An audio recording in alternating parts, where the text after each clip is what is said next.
Muito bem, estamos ao vivo para mais um episódio de Dois Irmãos Cavernas Podcasts, a família mais retrógrada do Ocidente, porque quando você está na beira do abismo, o único caminho racional é voltar. Amém. Inclusive, alguém perguntou, finalmente, depois de 27 anos de programa e de presença pública na internet, alguém perguntou, por que o nome é Irmãos Caverna? Acredita? É porque a gente copiou de uma galera que tá... Não! Nós somos aqueles que somos em tudo copiados, mas não copiamos ninguém. Amém, irmão. Não, é sério, alguém falou uma coisa que é verdade lá no grupo da panelinha, que é o seguinte, os Irmãos Caverna sofrem de plágio crônico. Não é verdade, cara? Todo mundo copia a gente. Pois é. E, cara, é tipo assim, é cópia bizarra, né? Cópia não sei se vocês viram. Uma grama de imaginação. Vocês viram o Contos Acadêmicos Agora, que é um site de conteúdo de estudos, né? O Marcos falou, eles me chamaram pro podcast, aí depois vão chamar o Luiz Branco, aí depois o David Carvalho, e pô, até a ordem dos convidados estão copiando, não é possível? Porque acho que foi Marcos, Davi e Luiz Branco. Falei, caraca, bicho. Certinho. É muito difícil ser gostoso igual a gente, não é? Mas vamos lá. Hoje a gente vai falar sobre tradição com o Victor Bruno, que vai entrar daqui a pouco. Porque antes eu quero fazer um react com vocês um dos áudios mais engraçados que eu vi nos últimos tempos. É uma coisa maravilhosa. É assim, de dar gosto, de salivar. Preparado? E assim, eu não vi o áudio inteiro e eles vão ver. Acho que não viram, não. Mas enfim, vamos lá. Acho que é um react verdadeiro. Vou dar play aqui.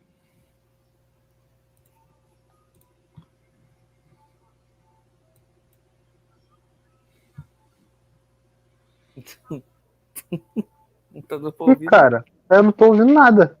Pô, não? O Mordecai começou a rir, eu falei, ele tá ouvindo. Eu tô rindo porque eu li o que tá escrito, já foi engraçado. Mas vocês não estão ouvindo, não? Não, tô ouvindo nada. Eu falei que eu não tava ouvindo. Na hora que tu testou, eu falei. Pô, mas eu botei pra sair som. Peraí. Vou de novo. Parar a tela, compartilhar a tela. Compartilhar áudio sistema. Áudios. E aí? Não. Não? Cara, tá bem. Eu acho que eu tô ouvindo bem lá no fundo, bem baixo. Pô, mas aqui eu acho. Tá no máximo. Tenta aumentar aí, vê se tá. Não é aqui. Eu tenho certeza que não é aqui. Eu acho que devia estar saindo no teu áudio e pegou um pouquinho no teu microfone. Alguma, sei lá. Não, eu tô no fone. Então. Não é possível. Não tá tão alto assim, não. Não, então, não dava pra ouvir direito. Tava lá no fundinho mesmo. Alguma coisinha. Caraca. Cara, tu já tentou, tu já fez isso. E eu lembro que tu se espantou quando tu descobriu o que era. Não, é um botãozinho, compartilhar o sistema, que você tem que apertar antes de compartilhar, mas... Deixa eu ver aqui um negócio, peraí. Vou tentar um negócio aqui. Tentam boicotar a gente de todo jeito, incrível. Cara, falando, enquanto tá resolvendo aí, tem um moleque aqui do Rio, cara, com um negócio de podcast, que ele é, assim, ele tá no Rio, mas eu acho que ele não é carioca. Eu acho não, ele não é carioca. E ele tá falando bagulho isso aqui de caverna também. Mentira. Sério, pô. E falando aquele mesmo tempo, cara, o Rio é complicado. Que nem a gente fala, tá ligado? Eu fico pensando, caraca, mano. Tipo assim, ele tá pouco tempo no Rio, não sei quanto tempo. Aí o Rio é complicado, gente. Que não sei o que você não entende. Eu falei, caraca, tu é ouvinte, mano. Com certeza é. Deixa eu vou procurar esse moleque, eu vou postar o dia. Aí eu mando pra vocês. Nada. E aí, ouviu? Não é possível. Esse negócio de internet. Na tua caixinha, bota sem compartilhar esse negócio. Viu?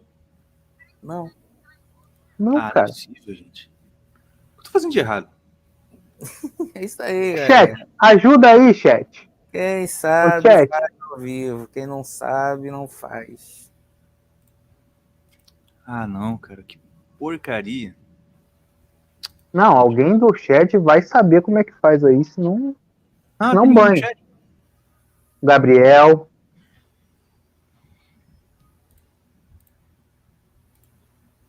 Peraí. Ah, não, pô. Queria fazer essa merda. Compartilhar a tela, guia do Chrome, compartilhar. Eu vou expressar o meu sentimento. Agora sim. Ah, então tá. Beleza, vai. Boa noite, Pai Senhor, para todos aqui. Eu vou expressar os meus sentimentos, não por mim. Mas pelo pastor Robson, homem ungido, pastor, homem bom, digno. E a igreja falsa dos assembleianos, falsos, um povo falso. Nossa. Não votaram no pastor Robson. Que vergonha dos assembleianos. Estou falando aqui do grupo da Assembleia de Deus. De São José do Carmo. É uma vergonha essa igreja. Vergonha. Eu estou com vergonha de ser assembleiana. Eita. Estou. Isso é uma vergonha. Gente, toma vergonha. Crentes safados. Crentes sem vergonhos. Vergonhos? Não honrar o pastor Robson. Não, eu estou expressando. E se quiserem me expulsar da igreja, podem me expulsar. 33 votos, Juarez. 33. Olha, ó. Véio, só os caras que vêm pegar jabuticaba aqui em casa aqui dá mais de 33 só. Você tem que ver no churrasquinho ontem, a dona do churrasquinho, só a dona do churrasquinho, minha amiga, ela tava com 200 espetos, foi tudo embora só. O povo parecia que tá passando fome com os espetos. E daí todo mundo me abraçando, chega na hora, 33 votos. 33 votos, gente. 33, eu tô chateado só. Eu tô chateado, eu vou parar de mexer com o celular. Rapaz, eu só não vou mudar de Sabará, porque, nossa, eu não sei nem como é que eu... Sabará? Mas pô, filho da puta, só. Pô, filho da puta. Cara, eu Povo vou é lá filho no da Mauricão puta Celular, mesmo, vou dar um povo abraço. ingrato. Bando desgraçado, filho da puta. Olha que passar lá em casa, tem gasolina, dei pro cara esses dias, minha família tem 8 pessoas. Tem 8 pessoas aonde? Pediu 10 conto por gasolina, só. Tu chateado demais, só. Como é que os caras vão me ver na rua? Ô, Maurício! Ah, Maurício, caralho! Ah, Maurício! 42 votos, isso tá muito estranho. Cheguei. 42 votos não é nem minha família. Em 2016 eu não pisei na rua, não fiz campanha nenhuma e tive 116 votos só postando 5 vídeos nas redes sociais. Isso é impossível. Tem como você me falar qual é a associação da sua zona? Se você votou realmente em mim. Porque eu vou amanhã lá no cartório eleitoral e eu vou pegar as filipetas, gasolinas que eu tenho certeza que votaram em mim, eu vou fazer o bater de frente para ver se está certo isso. Não é possível, não é possível. 42 votos, não dá nem o pessoal do meu trabalho. Isso é impossível. Sabe o que é? É que um monte de gente mandou mensagem para mim, falando que votou em mim. E se eu somar essas pessoas, já dá mais de 50 votos. Por que essas pessoas iam mandar mensagem para mim falando que votou em mim, sendo que eu não pedi voto para ninguém? Alguma coisa tá estranha. Em 2018, às 22 horas, a gente já tinha 100% das urnas apuradas. Esse ano, foram começar a apuração aqui em Guarulhos, depois, quase meia-noite, alguma coisa aconteceu. Mas eu vou investigar. E se tiver um erro, você tem certeza que você votou em mim? Você pode comprovar? Você vai ser o primeiro que eu vou buscar a Filipeta lá naquele cartório. Porque você tem até a foto. E se tiver alguma coisa errada, se tiver um voto que seja manipulado, eu vou anular essa eleição inteira. Ah, vai, bichona! Vandelban, você pode fazer o favor de me dizer quantos votos eu tive? Porque você, como presidente do partido, meu filho, você tem como saber quantos votos cada candidato do seu partido teve. E eu quero saber quantos votos eu tive nessa desgraça. Eu já tô virada do caralho na porra! Bom dia, grupo. Eu digo mesmo, essa festa das mães que eu faço, doando presente, ultrassonografia, raio-x, exame de vista, exame dentário, cestas básicas, tanta coisa que eu dou. Já doei 2.000 brindes. Eles vão ver a festa das mães agora a cada desgraça nos infernos. Eu não faço mais esse satanás. Essa desgraça se fuder pra lá, morrer de fome. Porque eu não vou fazer mais. Não vou, tô revoltada também. Vai pedir pro prefeito deles. Briguei com tudo vocês, gente. Briguei com esse canal, LP do canal outro. Vocês que não prestam. Vocês é que não prestam. Sapucaia, infelizmente tem um cachimbo safado. Não presta. Agora vai me processar. Fica não tem medo nenhum. Não presta. Não presta, não presta. A partir de hoje, não vem nem na minha porta, viu? Não vem na minha porta pedir um confeito. Que vocês não têm. Que vocês não prestam. Não presta. Eu tô... É muito de tiozão esse negócio. Tá fazendo um vídeo, de repente a notificação... É muito de tiozão mesmo, né? Demais. Isso quando é que... É mesmo. Indignado com vocês. Como é que você vê eu trabalhando 4 anos, só dá 41 votos a mim, e teve voto de Bibiribe, teve voto de Peixinho. Você não presta. Você só presta se fudendo. Foda-se. Estou numa decepção de desgraçada. Povo miserável. Povo tem que comer mato sem lei. Povo gosta de eleger ladrão, entendeu? A maior decepção da minha vida. Nem do capote eu saí. Tive 39 votos. Ih, largou! Largou, tio! É o cara, esse é o cara, caralho. Tomei e foi no rabo.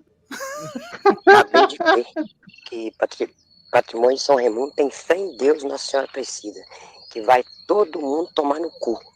A puta que pariu pro inferno. Pro inferno. Gente falso. No roubo, quem não ganha uma política, né? O pessoal do Patrimônio de São Raimundo é tudo do diabo. Do diabo. Votar num homem igual esse, que comanda o comando do diabo, eles são tudo diabo.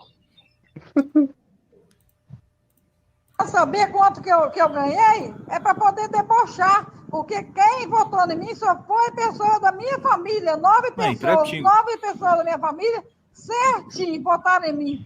Mas ninguém votou, ninguém. Mas pelo menos a família votou, né, tio? Povo vagabundo, ordinário aqui do Bitinema.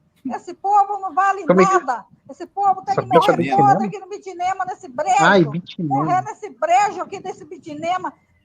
Resultado de 2 votos aí, não tem condição não, minha filha. Foi só 2 pessoas que votaram em mim, não. Vem com essa, não. Eu exijo meus votos. E eu vou não ver nem que ser no inferno, mas esses votos vai ter que aparecer. O juiz de Canaã vai ter que botar para mandar corrigir essas urnas, porque se o juiz eleitoral não corrigir, a gente vai ter que partir para mandar corrigir. Nossa. Isso aí tá muito errado. Ninguém é besta, não. Mano, eu tenho irmão aí aqui dentro que vota em mim, tem cunhado. Gordinho do lanche. O gordinho do lanche ter ganhado 2 votos que me impressiona. É verdade? Mano, o lanche é uma coisa assim que ganha pelo menos... Cara, uns 50 500 votos, cara. É isso. Não, mais, pô. Cara, gordinho do lanche. Quem não gosta do gordinho do lanche, cara? Pois é. Quem não, pô? Esse gordinho do lanche, o que ele não deu de salgado de graça pros outros aí? Meu filho, continua. E quem que vai ter coragem de não votar no gordinho do lanche vai ter coragem de voltar lá e comer o lanche dele? Eu nem tenho coragem. Pô, eu não ia. Eu não voltava. Tem sobrinho, tem filho que vota. Isso aí tá muito errado. Ninguém adianta ficar com frescura, não. Entendeu? Tirar a galfinha aí, não, que isso aí vai aparecer. Nem que tem que mover chão e terra, mas isso aí vai aparecer. E eu vou abrir denúncia para... Chão e terra. Mover chão, terra e barro. Chão e terra. Brasília. Vou abrir denúncia daqui de Canaã aqui. Porque tá tendo roubo aqui nas ruas. Que raiva, nervoso. Ah, cambá de capeta que não faz verdade esse povo de Guararapes. Misericórdia, não aguento mais. Tenho 1.000 amigos, eu não tive nenhum voto. Eu tive 20. Vim buscar todo mundo. Me fala aí, eu subi ou eu tô descendo de volta? E aí, Evandro, como você tá? Eu já tô cansada já de tudo, já. Cansada. Só entrei mesmo pra divertir, porque eu sabia que eu não ia ganhar mesmo. O EH só fumo. Mas tá bem.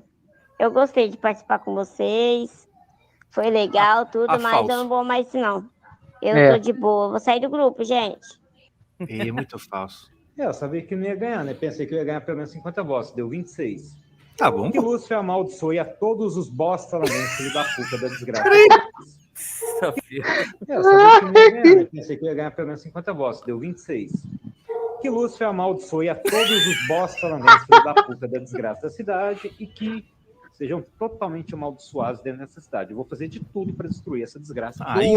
Porque é grupo da família, é grupo de trabalho, é grupo do bar, é grupo da sinuca, é grupo da cerveja, é grupo do truco, né? Eu quero que esses grupos vai tudo a puta que te pariu. Eu candidatei a vereador, todo mundo falando, vai que você vai ganhar, vai que você vai ganhar, você é um cara conhecido. Eu tive 2 votos. Pô, 2 votos. O cara do caldo de cana, cara. É outro, Eu sei que é eu que votei. Lá em casa mora eu, mora minha mãe, minha velhinha, mais meu pai. Pô, nem a velhinha. Aliás, mora meu outro irmão. E eu não sei nem quem foi que votou em mim, quem que é o outro voto. Né? Cambada de vagabundo, cambada de desgraçado. Né? Agora lá em casa criou até briga, porque 2 votos. Eu votei em mim. Agora eu não sei se é meu pai, se é minha mãe. Todo mundo fala que votou. Cadê os 500 e tantas pessoas? Gastei 3 mil reais. Dava 50 para um, 40 para outro. Não, tô precisando de um gás, tô precisando disso aqui. Não, vai que nós tá junto, tamo junto, é nós. Né? Emprestei dinheiro pro meu irmão, dei dinheiro pra minha mãe. Juntei tudo que eu tinha, toda a economia. Quebrei até meu porquinho. Não. Né? Agora, cambada de desgraçado. Conversei com mais de 500 pessoas, todo mundo falou, tamo junto, vai ganhar.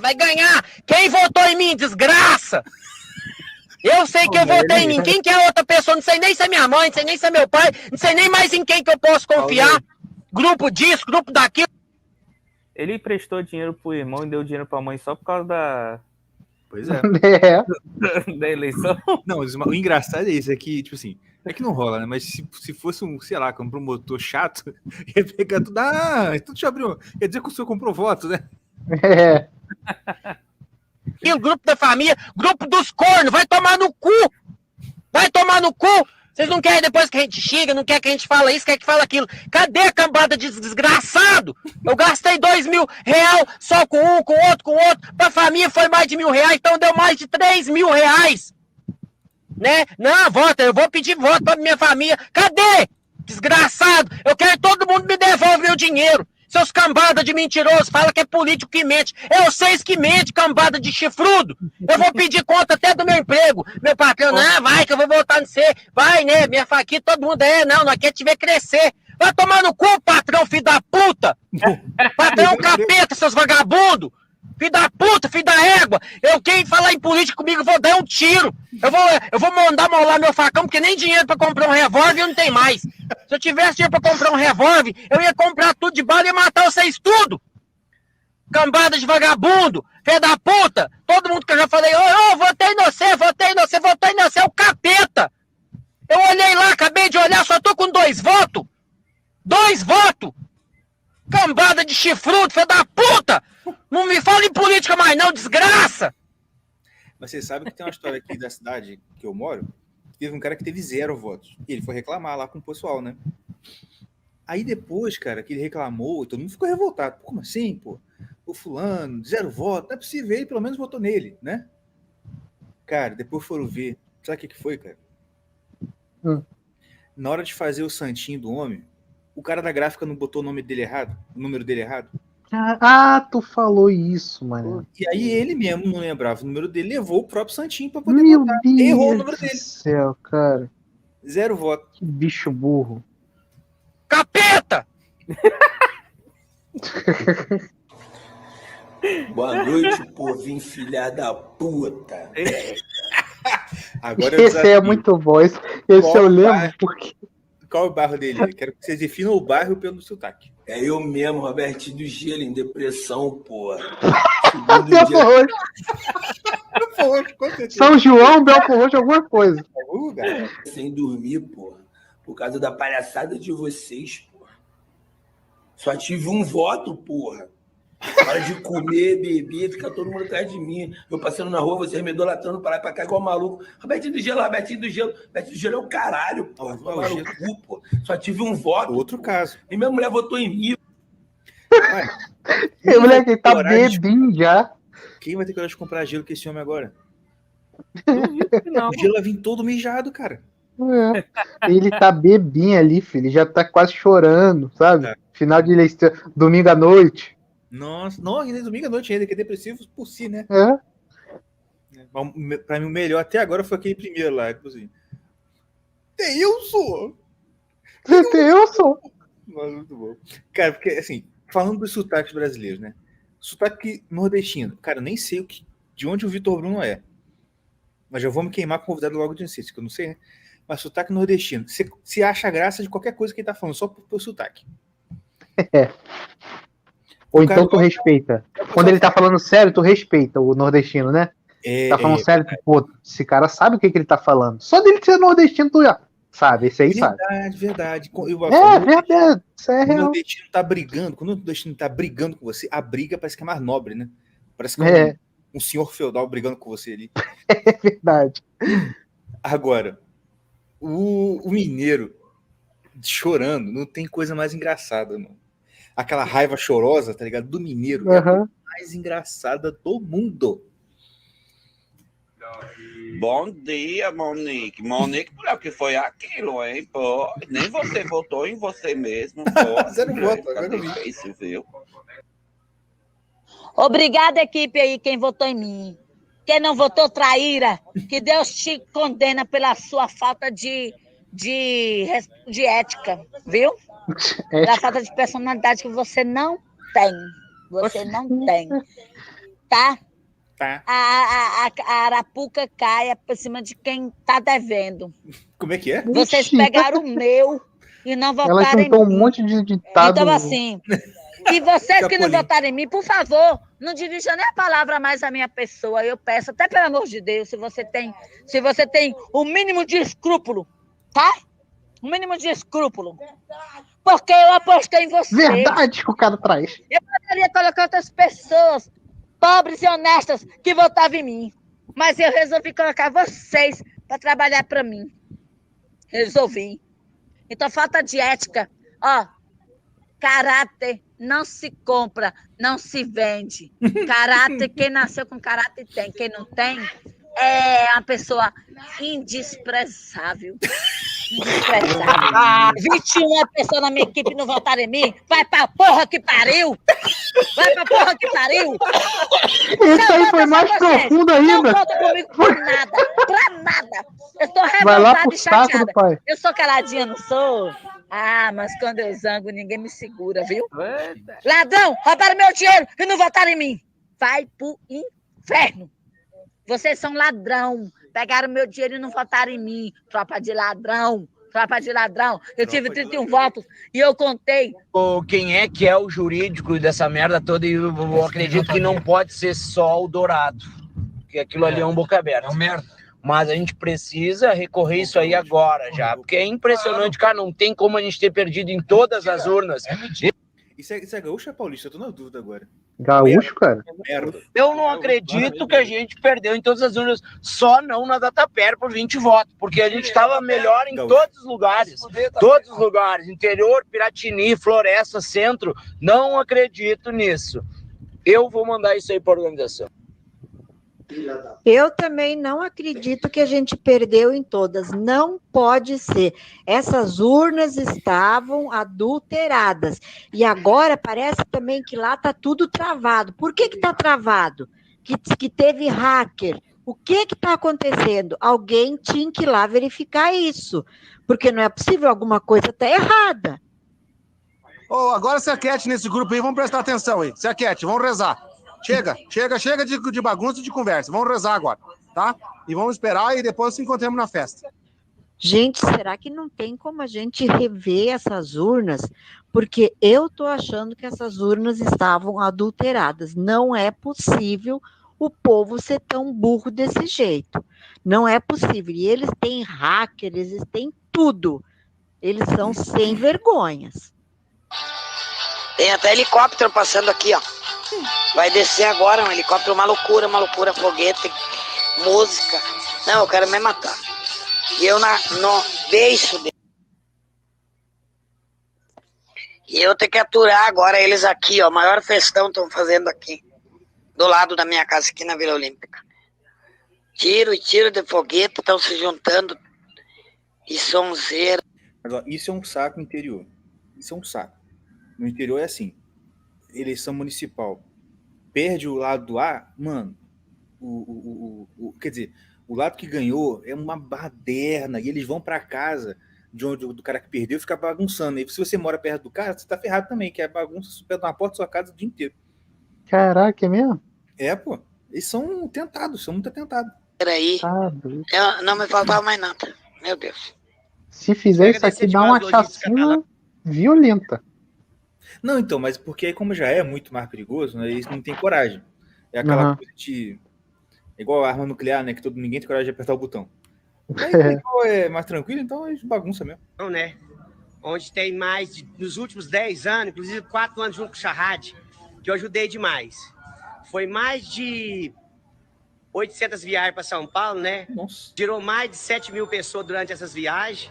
E sem contar que tem 700 lojas de catalão, né? De comércio de roupa que eu ajudo há mais de 20 anos. Então, eu quero agradecer vocês demais de coração pelos 30 votos que eu tive, né, no comércio catalão. Fui bem votado demais, eu tive 30 votos, gente. Então, eu quero lembrar o comércio catalão que a partir de hoje eu não sou mais amigo do comércio catalão. Eu sou funcionário. Eu vou trabalhar e meu serviço vai ter preço. Obrigado. E eu estou muito feliz. Vamos comemorar com cautela, calma, e amanhã nós estamos na rua. Alguns momentos depois.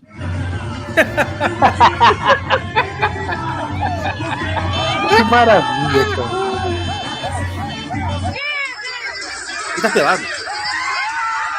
Não, ele tá só sem blusa. E tá bebendo.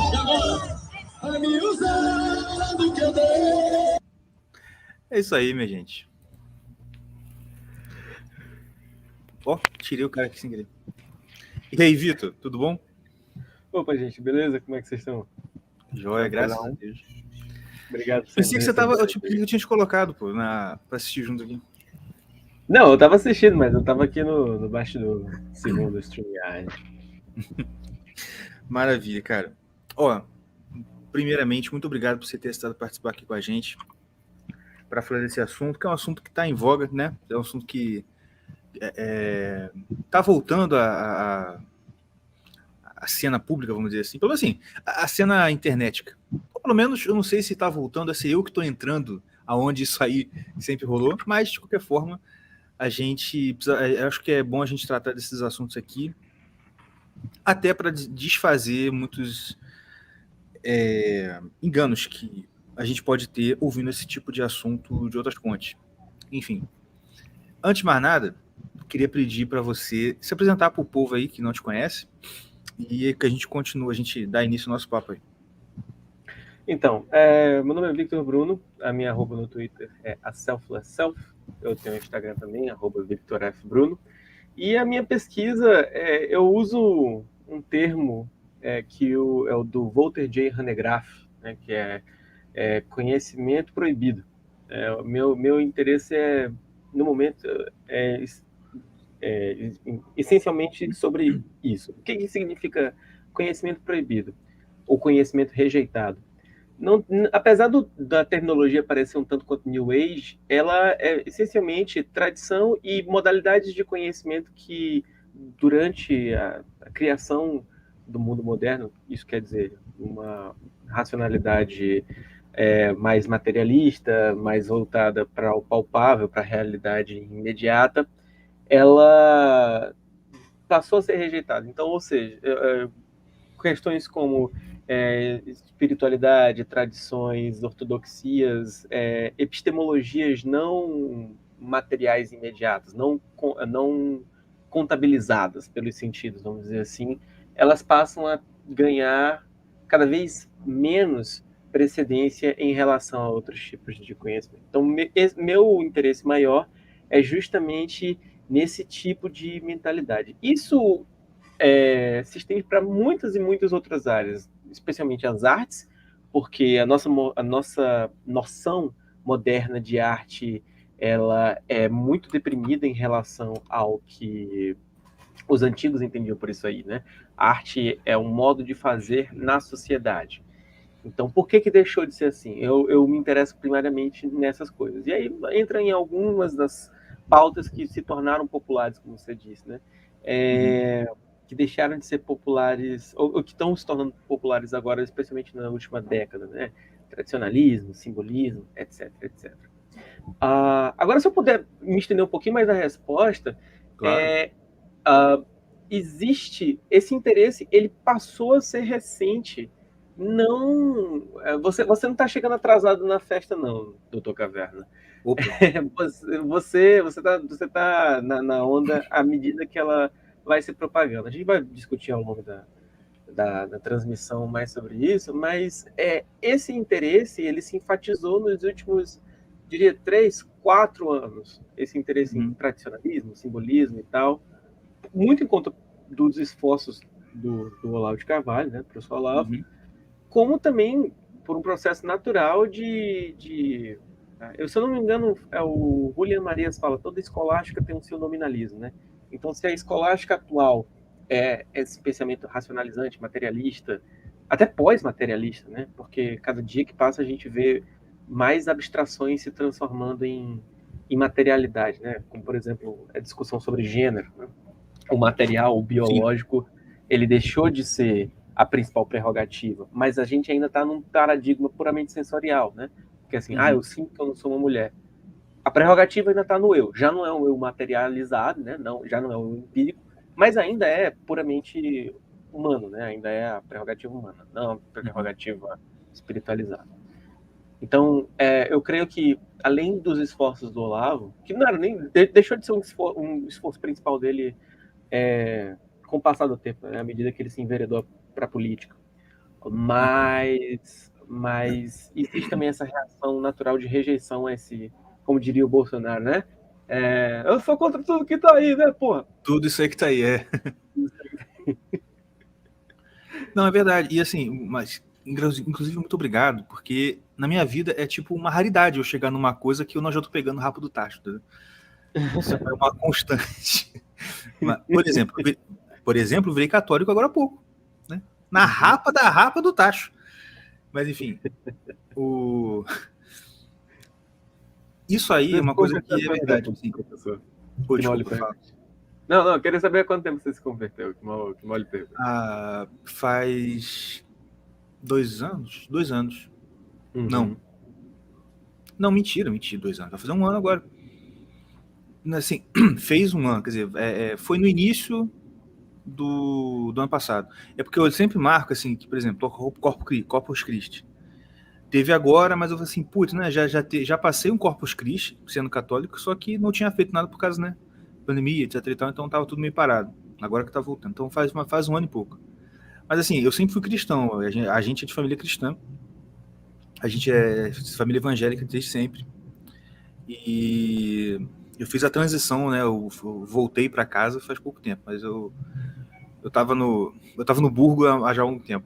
No Burgo. Mas assim, o negócio aqui, isso aí que você falou é uma coisa muito verdade.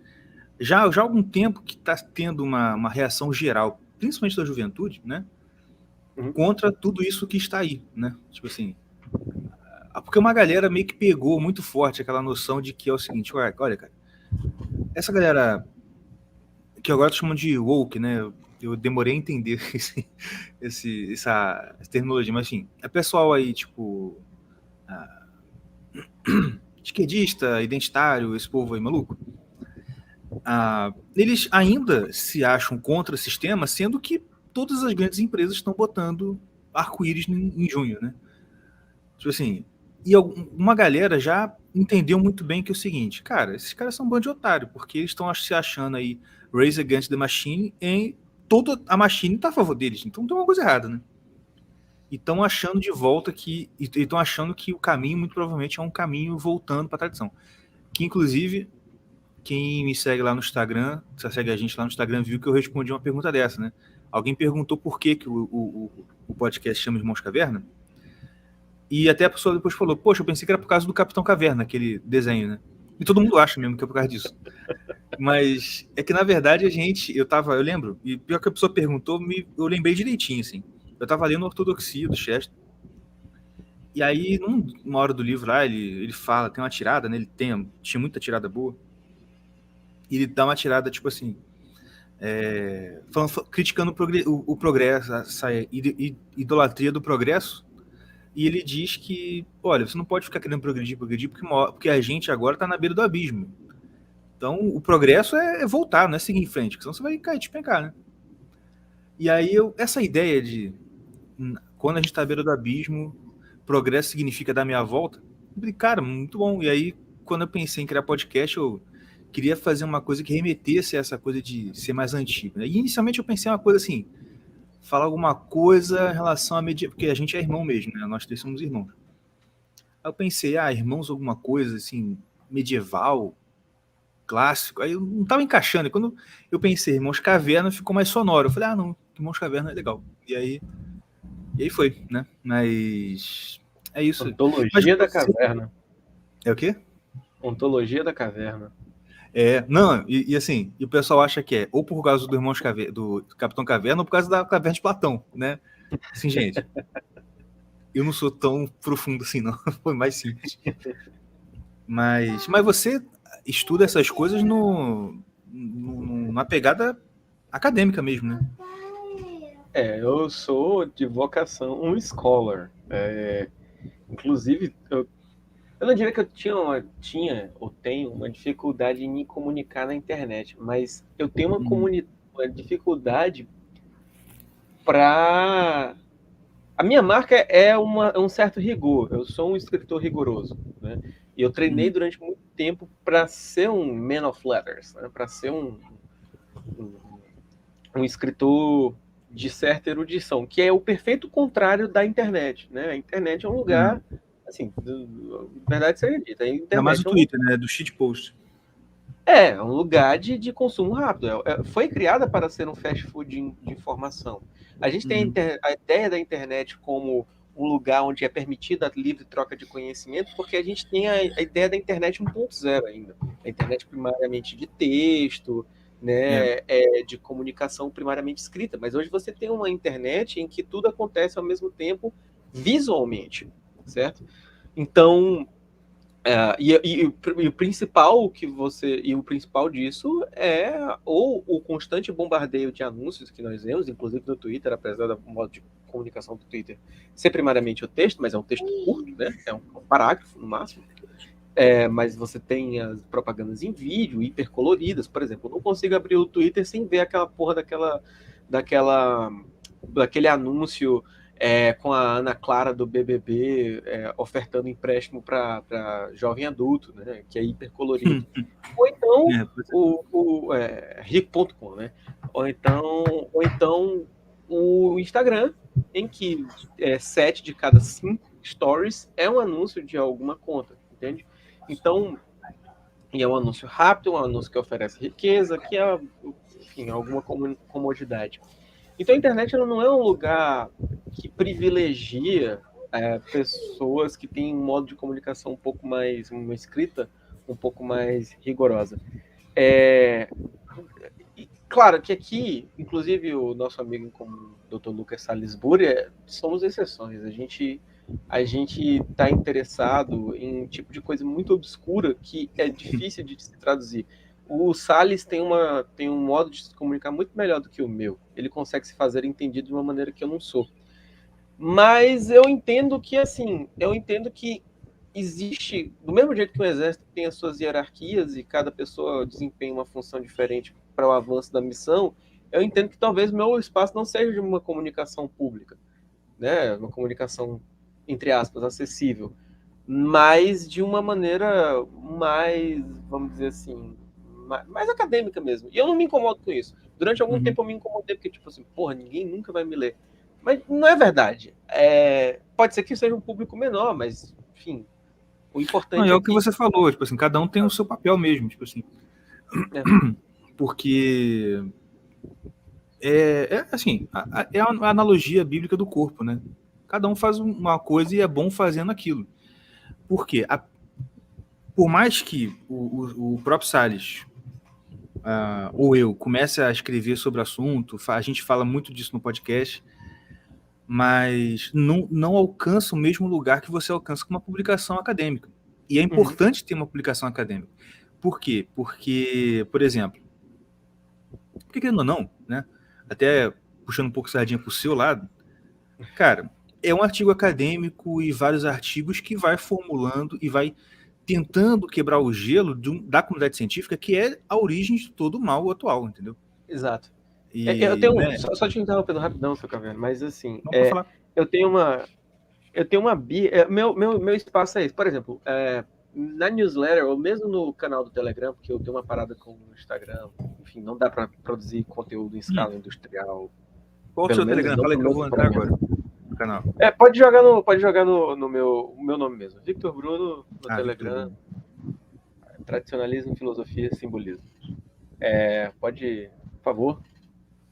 Mas lá é um lugar muito mais congenial ao meu estilo de redação do que o Instagram. Eu vou dizer por quê. Sim. Porque mesmo lá, na minha cabeça, por exemplo, eu vou dar um argumento, naturalmente brota na minha cabeça o livro que eu vou citar, a página.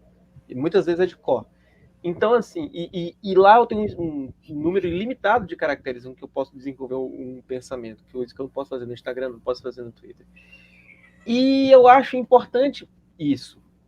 Porque eu me incomodo muito com o fato de que a gente tenha se acostumado a termos, e aqui eu falo de maneira geral, especialmente depois dessa efervescência do marketing digital. Não, porque agora, você pode ter a sua plataforma na internet, e aí você faz um curso, e aí você pode fazer o seu 6 em 7, não sei o que, não sei o que, não sei o que. Ok, beleza, mas onde é que está a credencial desse conhecimento? Quem vai citar você depois e desenvolver o que você criou? Exatamente. Não precisa ser exatamente na academia, mas se você olhar com atenção, por exemplo, o que o próprio Olavo fazia, apesar dele não fazer parte da instituição acadêmica, mas tinha uma qualidade de pesquisa que é muito mais dura do que o que a gente vê hoje, porque hoje em dia ninguém escreve, ninguém publica, ninguém faz nada. E eu acho isso muito ruim. Isso é ruim para gerações futuras, porque elas não vão ter esse conteúdo que você produziu, saca? E isso é ruim para nós mesmos aqui, tá entendendo? Porque, enfim, a gente precisa ser ninguém compra nada sem ser fã daquilo que vai comprar, tá entendendo? Então, como é que o que você está escrevendo vai chegar até mim se eu não sou seu fã? Como é que eu vou saber o que você fez? Como é que eu vou poder pensar? Como é que eu vou ter uma ideia nova? Se não existem textos circulando. Então, esse é um espaço que precisa ser ocupado. Por uma série de outras razões também que a gente pode discutir, né? Exatamente. Mas, enfim, que bom, cara. Que bom que tem gente como você. Assim, eu ia até te perguntar. Existem outros da sua espécie ou você tá protegido pelo Ibama? Existem. Assim, acho que a maioria das pessoas que têm um espírito pesquisador como o meu, elas não estão na internet. Eu acho que eu sou a exceção da regra, né? A gente tem, por exemplo, o César Ranquetá, eu posso dizer que é um exemplo, ele tem os livros publicados de uma maneira muito heróica, porque ele mesmo, ele não tem editora, né? Ele paga para as publicações dos livros. Inclusive, eu recomendo muito, eu acho que é a última publicação dele, chamado A Realeza de Cristo e a Ideia de uma Sociedade Tradicional. E o César é um cara que, tipo assim, professor efetivo se não me engano, da Universidade Federal do Rio Grande do Sul. Então, assim, ele é o primeiro exemplo que vem de cabeça. Tem o professor Antônio, esqueci o sobrenome dele. Deixa eu pesquisar aqui para eu dar. O Antônio Vargas, né? @filoantônio com PH, professor que é membro da Martin Buber Society, né? O Instituto do Martin Buber. Então, assim, é um cara tarimbado. Mas, eu acho que, como eu tô falando, o temperamento da internet hoje beneficiou muito um tipo de conteúdo escrito que que terminou sem se formar uma nova geração de escritores, assim, da minha casta, tá entendendo? E mesmo escritores em geral, porque, por exemplo, o Salles, ele tá agora desenvolvendo, né, uma veia de cronista, uma espécie de crônica, uma espécie de texto humorístico, que é sensacional, né?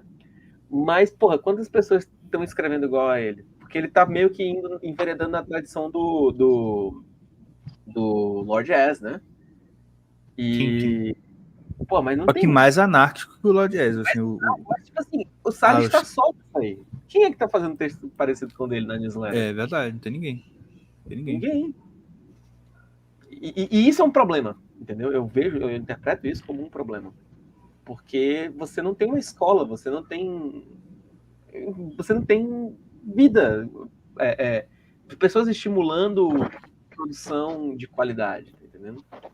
E isso é uma coisa que precisa ser corrigida o quanto antes. É verdade.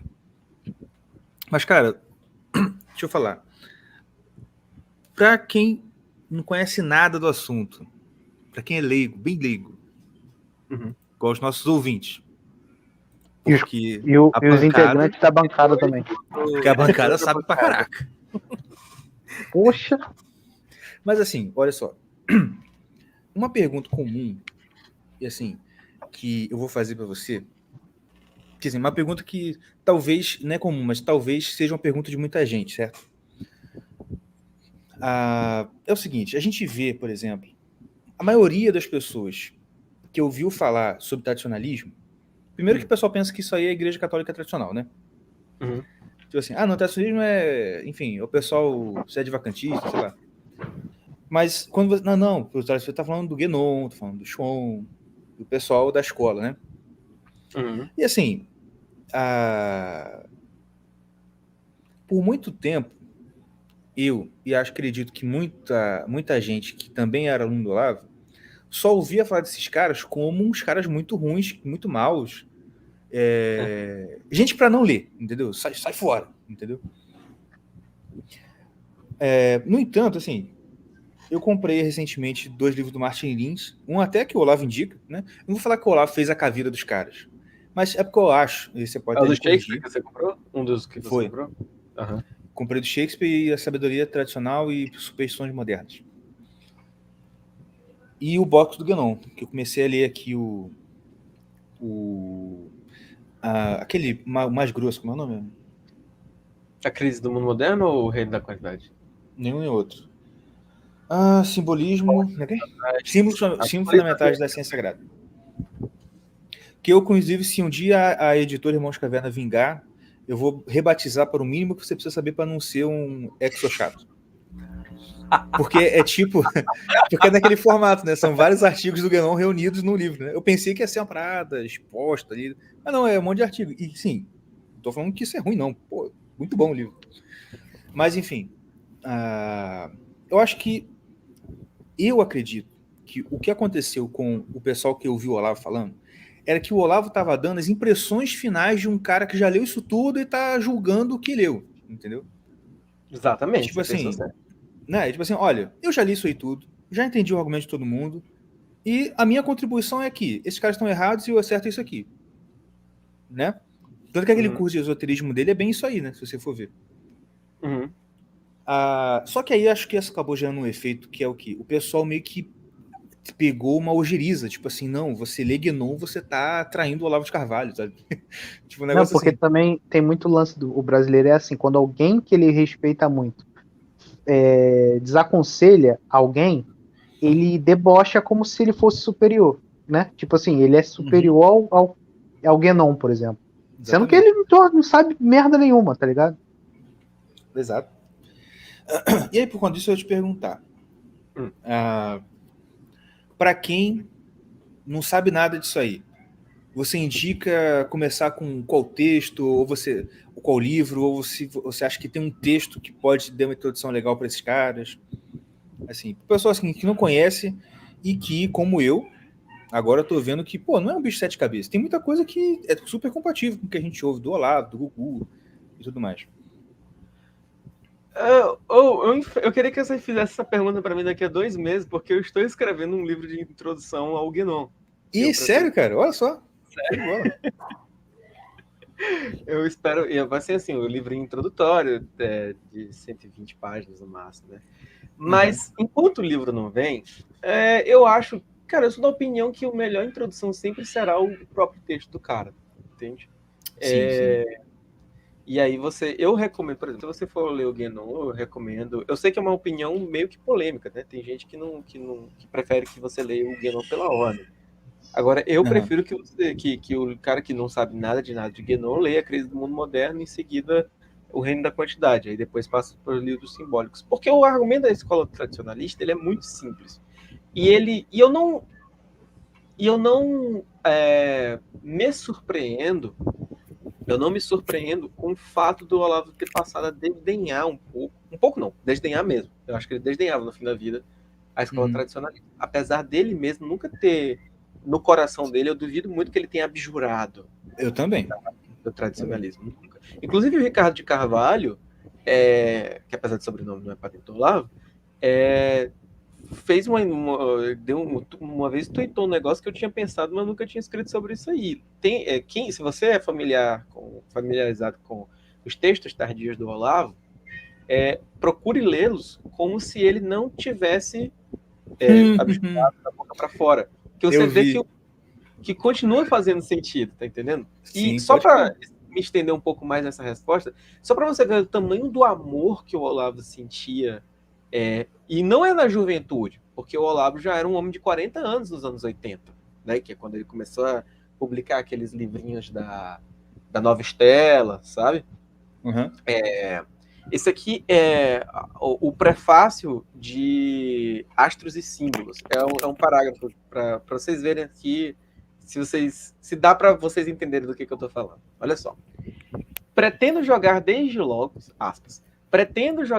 logo o leitor dentro de um outro modo de ver, que não é nem o do ocultismo, entre aspas, nem o da ciência moderna, entre aspas, mas que é o modo de ver próprio e autêntico das civilizações e épocas onde floresceu uma astrologia, civilizações essas que se enquadram na categoria daquelas que René Guénon chamou de tradicionais e Mircea Eliade, com menor propriedade, arcaicas.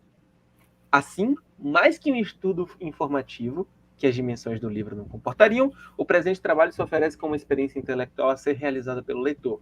A experiência de pensar e ver como pensavam e viam as civilizações tradicionais, ou, se quiserem, arcaicas. Ou seja, o cara corrige o Eliade, não uma, mas 2 vezes no mesmo parágrafo.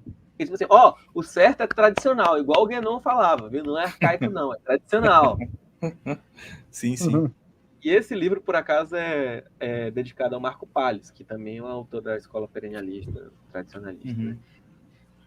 Então, assim, e sem contar que o Olavo escreveu aquele texto, né, na revista Planeta, chamado o René Guénon, o mestre da tradição no reino da deturpação, que ele chama o Guénon de um diamante rijo e brilhante. Então, assim, era um cara que amava muito tudo isso aí. Ninguém ama desse tanto aí, depois, passa 30 anos lendo o cara, para depois dizer assim, isso não é importante, não.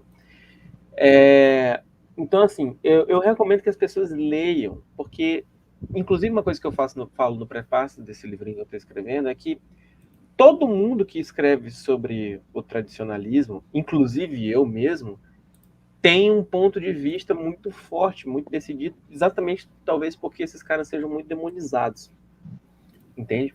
Pô, se você for ler aquele Contra o Mundo Moderno, do Mark Sedgwick, aquele é um livro de fofocas. O lugar daquele livro é nas tardes da Sônia Abrão. Não é... Eu nem conheço, mas já gostei. Pô, porque o Mark Sedgwick é um cara que ele tentou ser da tarica do Martin Lins, só que ele descobriu que ele não amava o Martin Lins, saca? E um dos pré-requisitos para você entrar na tarica é que você se ponha aos pés do sheik como um cadáver, né? Sim, sim. Diz também que rolou cu do meio, tá entendendo? Ou que o Martin Lins queria comer, ou que não queria dar, uma coisa assim. Isso eu ouvi da boca do próprio Olavo de Carvalho, que Deus o tenha. Então... Então, no negócio que é meio complicado. Então, assim... Pra você entrar na Starica, você tem que sentir o diamante rijo.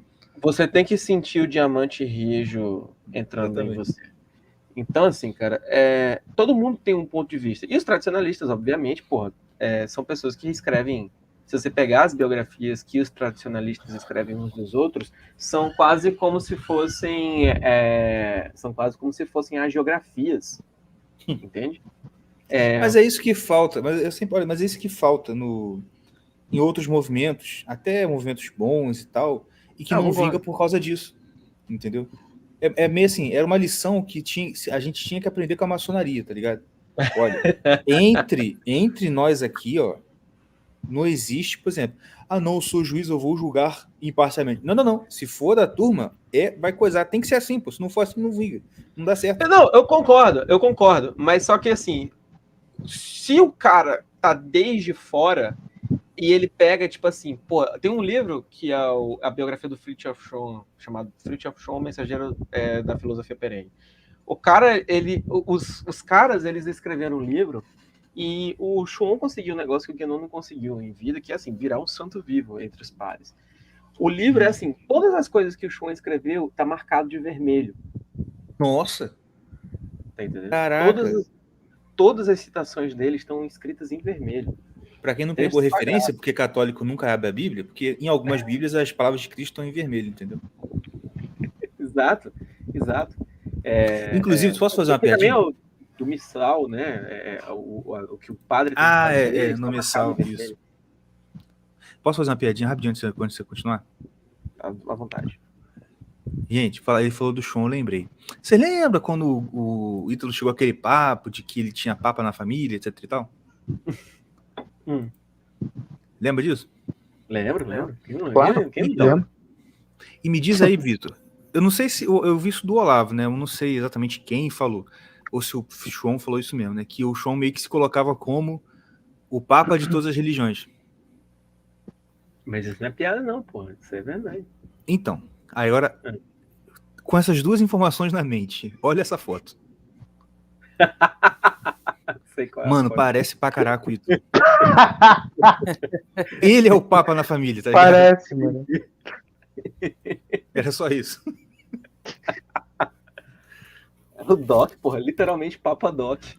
Mano, mas parece pra caraca. Eu falei assim, bicho, um dia desse o Marcos falou alguma coisa, aí botou a foto do Schoen. Eu falei, gente, mas parece muito o Ítalo.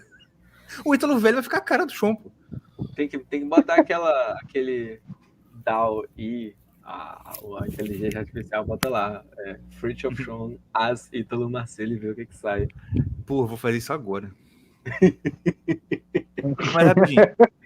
Mas rapidinho, outra coisa. Só para aproveitar que eu queria falar isso e eu tava esquecendo. Outra coisa também. Você lembra quando teve aquela polêmica toda do Ítalo, não sei o quê? E ele, numa aula, passou um vídeo dele na aula ele botava uma foto, sei lá, do Rasputin, tá ligado? Olha a cara dele, sabe? Esse cara é mau, né? Você lembra disso? Lembro. Cara, pra quem tá, você deve saber. O que ele estava fazendo ali? Ele estava usando de uma técnica tradicional que se chama fisiognomia, que é você olhar a fisionomia da pessoa e deduzir traços de caráter a partir dos traços da aparência, não é? Sim. Isso é uma técnica tradicional que foi legado do Ocidente através do quê? Do mundo muçulmano. Sim. Olha só, o cara tá acusando o Gugu de ser o agente da invasão sufi usando uma técnica muçulmana. Pra dizer que o cara... Tá ligado? Sim. Pô, curto-circuito da merda. O Ítalo, assim, ele vive de tentar... isso é uma acusação formal. E, assim, não é segredo nenhum, né? Inclusive, quem acompanhou aquele perfil que acusava lá... esqueci o nome do cara agora. No Instagram tem um perfil que o cara, tipo assim, recebia os prints, porra. Que aquele livro dos temperamentos do Ítalo é um plágio, uma tradução sem crédito original do temperamento que Deus te deu, uma coisa assim, né? Assim, ele vive de pegar coisas que ele expõe como sujas ou como inconvenientes e aí maqueia e lança como se fosse algo científico clínico, entende? Pode crer. Ou seja, por exemplo, isso aí da fisionomia, o famoso texto lá do o Al-Firazat, né, a fisionomia médica islâmica, que é uma técnica que, inclusive, se você lê os manuscritos, os autores, né, que trabalham nessa seara tentam a todo custo, a todo momento, eles mostram que, tipo assim, isso aqui não confronta, não vai em oposição ao divino Hipócrates.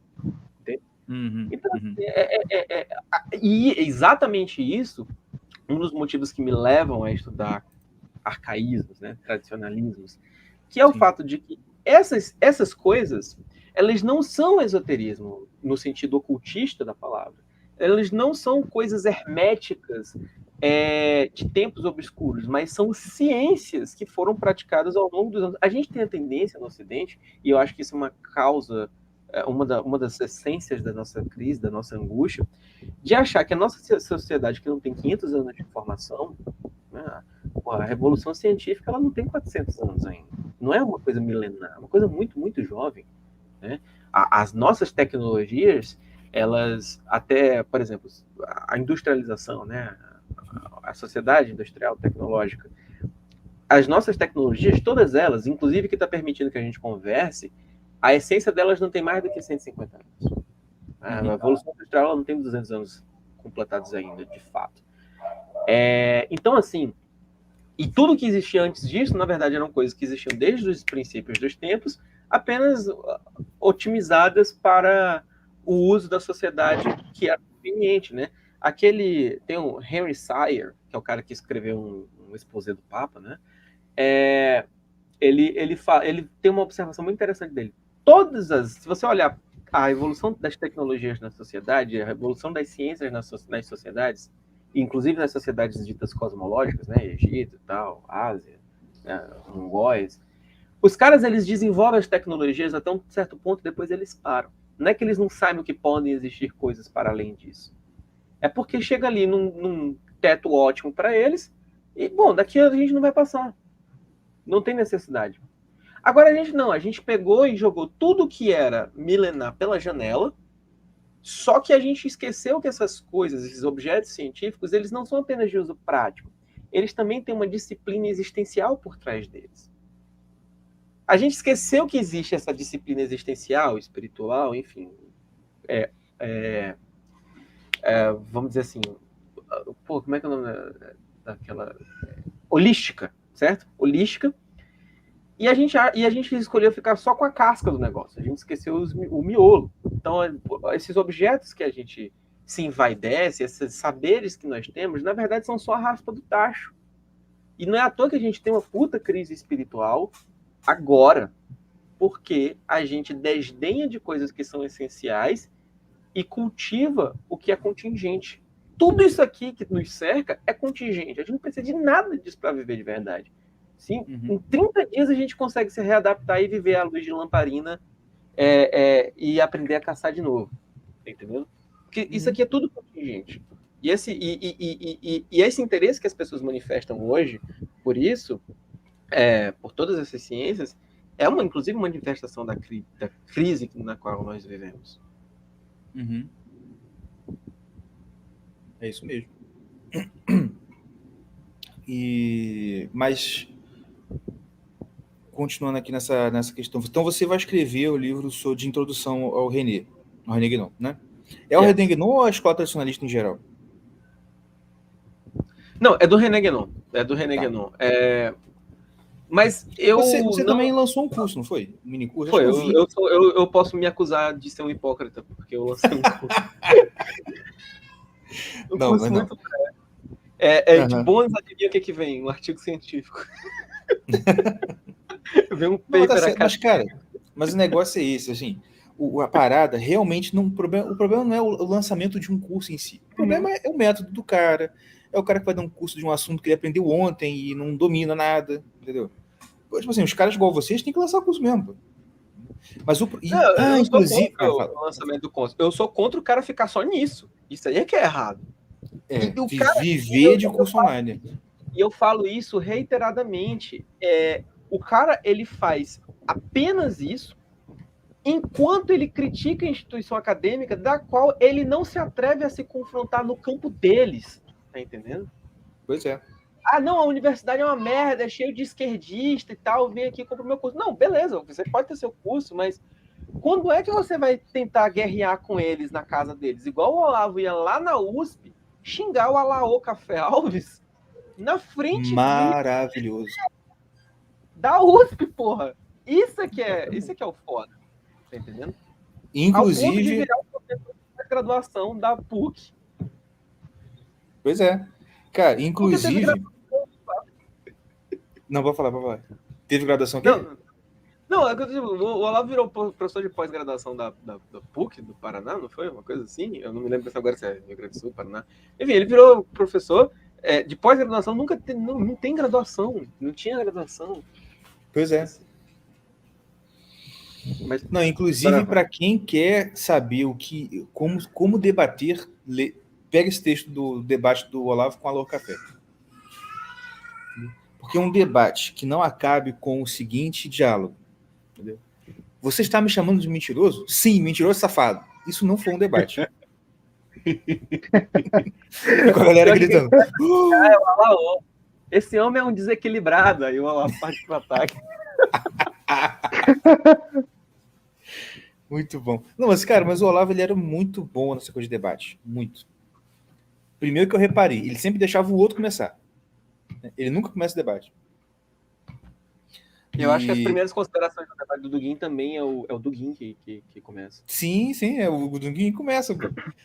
E tava até por exemplo, ele fez uma coisa nesse debate com a Alaô que eu vi o Mário Ferreira fez também naquele debate dele com aquele cara comunista, qual é o nome dele? Antônio Prado? Caio Prado Júnior. Que foi? O Alaô falou. E aí, assim, eu também não sei se é uma coisa de quem fez a transcrição ou se é a qualidade mesmo do Olavo, que é o seguinte. Quando é a transcrição da Alaô, é um negócio confuso, difícil, complicado, meio truncado. Cara, o Olavo parece um livro que alguém sentou, pensou e escreveu. Tipo assim, tá muito ordenadinho, sabe? Assim, cara, não sei se é o cara que transcreveu que sacanear o Alaô, ou se... Mas assim, a gente tá acostumado com o ambiente universitário, a gente sabe que é assim mesmo, né? Os caras a maioria dos intelectual de esquerda, eles só falam bonito, difícil, mas não tem conteúdo nenhum. Mas enfim, nesse debate, assim, o Alaô fala. E aí, quando chega a vez do Olavo, ele manda essa. Não, porque eu fui informado de que o meu debatedor seria um comunista, mas na verdade eu tô vendo que é um cara muito de direita. Assim, ele dá uma zoada, dizendo que o cara não entende de comunismo, tá ligado? Não, porque o comunismo fala isso. Putz. Muito bom, cara. Existe uma coisa da esquerda do século XX, também umas coisas do século XXI, que é assim, eles fazem poesia. Ou a clave de discurso da esquerda é uma clave poética. Eles nunca falam, eles falam exatamente as mesmas coisas que nós percebemos, mas eles utilizam sinônimos, metáforas, paráfrases. Quando o cara fala assim, o outro inatingível que não está no meu eu, ele tá falando assim, é uma outra pessoa. É só isso, tá entendendo? É paráfrase, saca? Não tem nada de especial, né? Que eles estão falando. Peraí, rapidinho, pausa. José, você que não prestou atenção, porra. Porque quando ele falou a melhor introdução para um autor é o autor, ele disse, lê A Crise do Mundo Moderno e depois O Reino da Quantidade. Se você não tá prestando atenção, vai catar pouquinho. Vai desenterrar a calcinha do Que motivo. Merda. Tá carente, quer um abraço, cara? Pelo amor de Deus, o cara tá reclamando. Não, mas eu gosto que ele é um espectador fiel. Eu tô vendo que ele tá reclamando há horas aqui no chat. E tá aqui ainda. E ele tá, então, obrigado pela audiência. Pô. Muito obrigado, seu chato. Continue aí. E vai no apoio coletivo e dá dinheiro pra gente. Eu perdi essa fritada. Que houve? Que merda. Queria ter xingado também. Caiu na hora. Puta merda.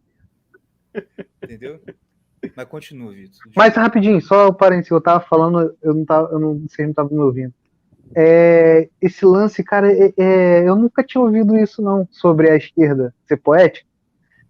E, tipo assim, tu vê que os músicos da época aí de 70, 80, 90, todos são esquerdistas, né? Os Viados, Chico Buarque. Sim. E eles têm essa linguagem. A DMPB é dividida em 2 grupos. Os Viados e o Chico Buarque. Adorei. Vai, continua. Não, Chico Buarque tá incluso. É que eu esqueci de.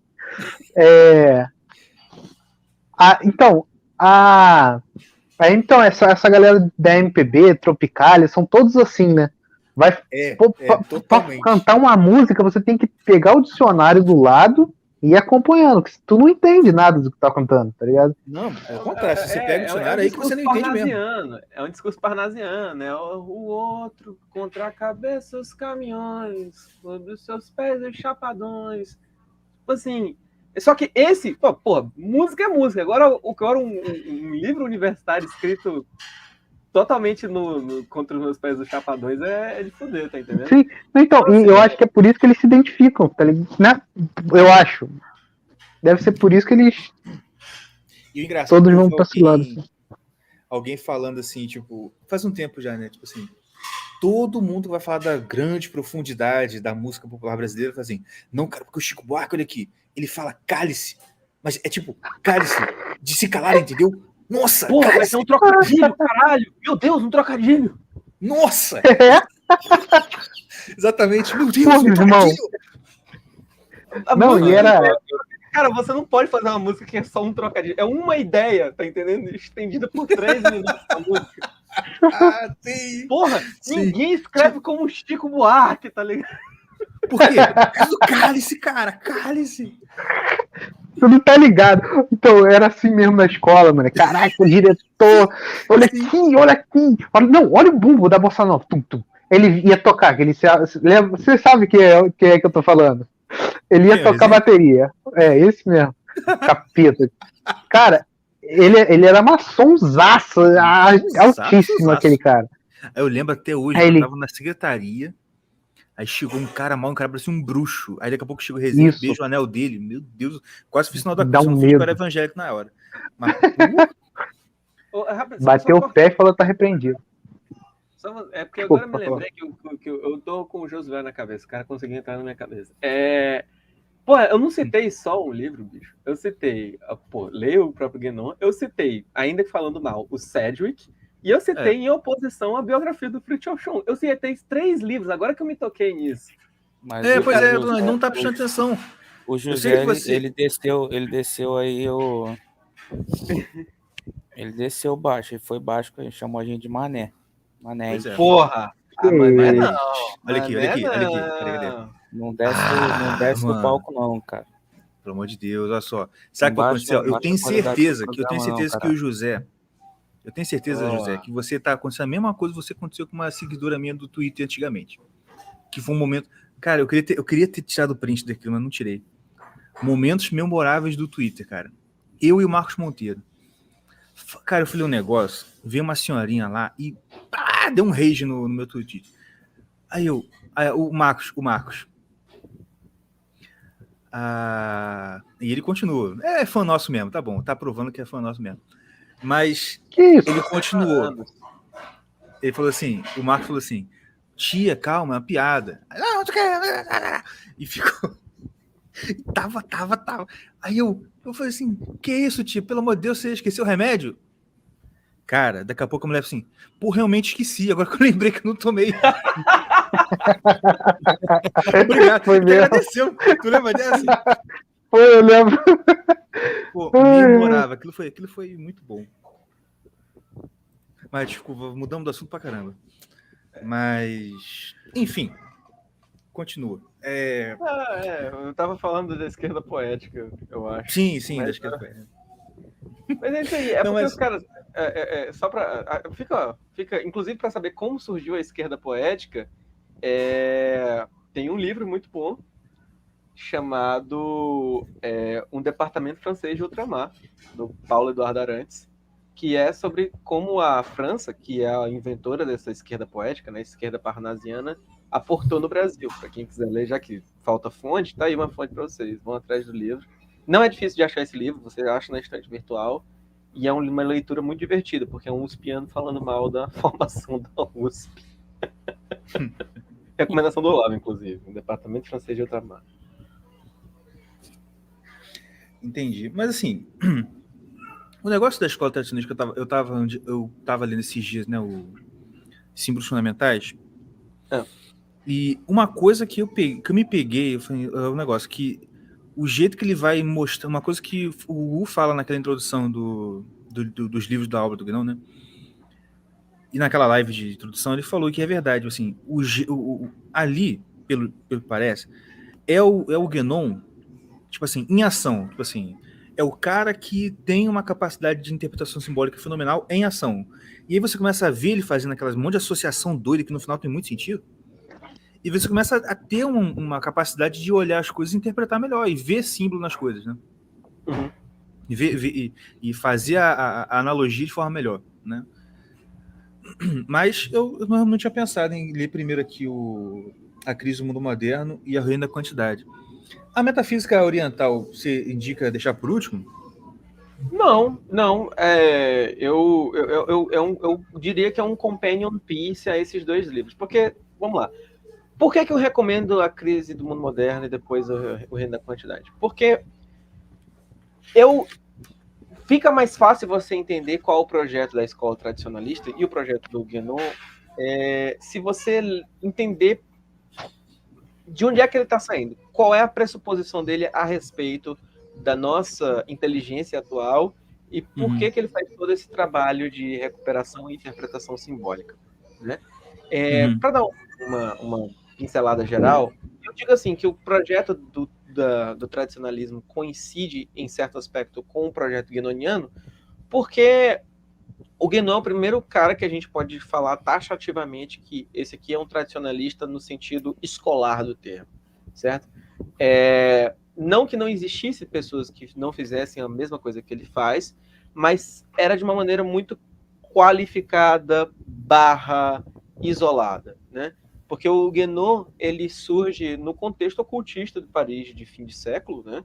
Foi amigo do Papy, o Gerard Encosse, foi amigo, ou pelo menos conheceu pessoalmente o Saint-Yves d'Alvèdre, que é o cara que pôs o termo Agartha em circulação. Esses caras, eles conheceram o Fabre d'Olivet, que é o cara que primeiro se preocupou, ou pelo menos tentou incorporar de uma maneira mais aprofundada conhecimentos simbólicos, especialmente aqueles provenientes do mundo hebraico, da Cabala, né? E ele estudava isso tudo de maneira muito científica. Não era como um ocultista que, tipo assim, baixava espírito. Ele era como se fosse um scholar. E, de alguma maneira, isso tudo está associado à Revolução Francesa, certo? O que na verdade, evidencia que o projeto tradicionalista ele é essencialmente moderno, tanto em inspiração como em execução. Mas, enfim, isso aí eu posso me aprofundar nisso aí depois, se vocês quiserem. Então, a ideia do Guénon é assim, olha, nós temos um repositório, um arcabouço, um manancial de conhecimentos, e nada que pertence à esfera da inteligência é casual. Tudo faz parte de um princípio maior, né, que seria a tradição primordial, que se expressa em pontos da realidade, inclusive na realidade física, que nada mais é. A realidade física existe para exaltar a tradição primordial e seus paradigmas que se fazem encarnados no mundo material.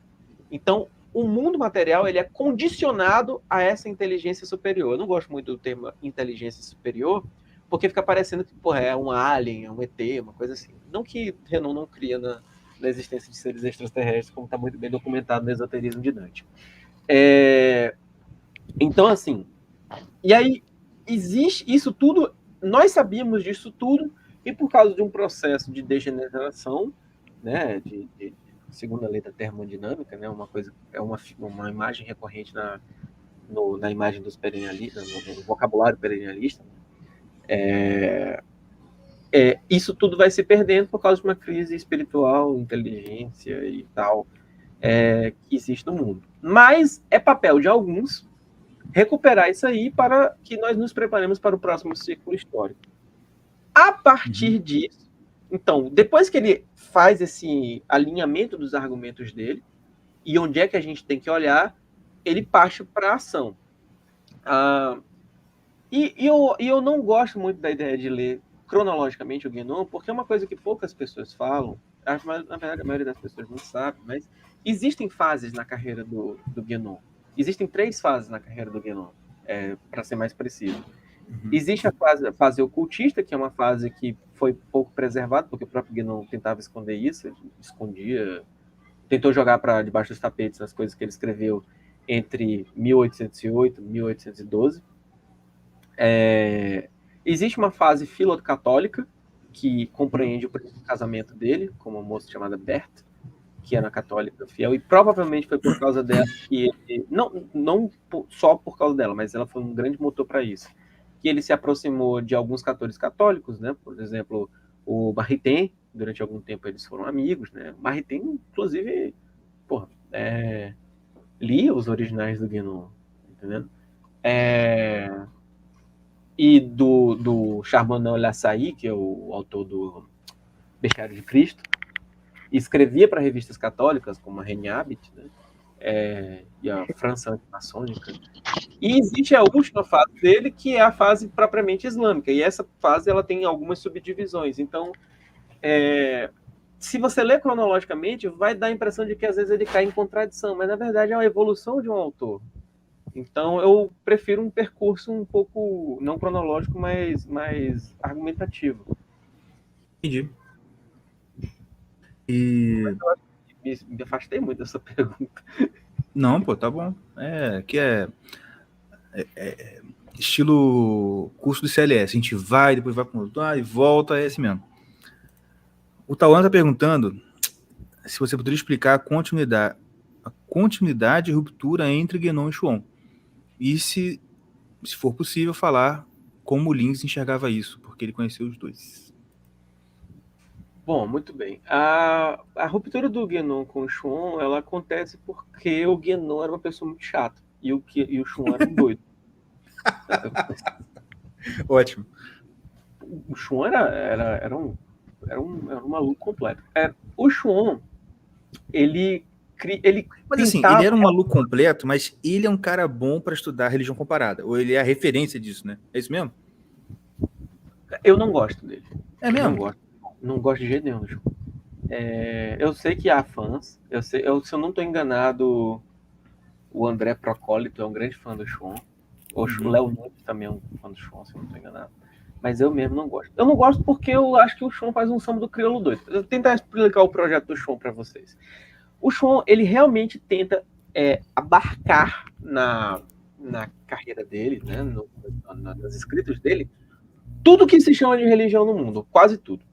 Inclusive, ele é o único defensor do projeto protestante, inclusive.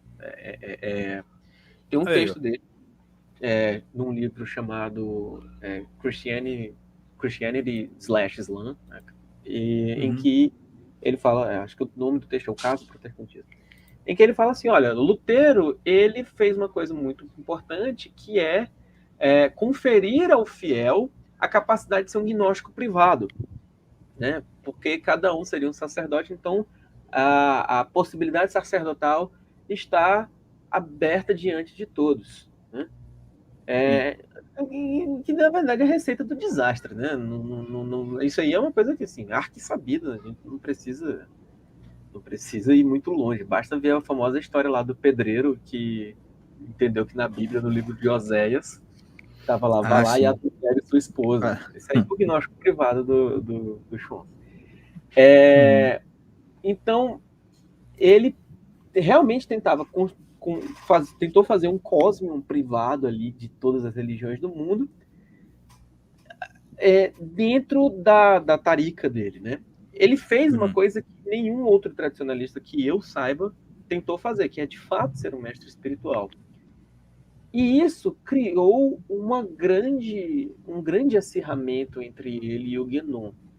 E o Guénon, depois da fase católica dele, por uma série de razões, eu creio que inclusive algumas psicológicas, de ressentimento mesmo, né, por causa do trauma da perda da esposa, porque ele, tipo assim, a mulher ficou doente num dia, no outro dia ela morreu. Foi fulminante.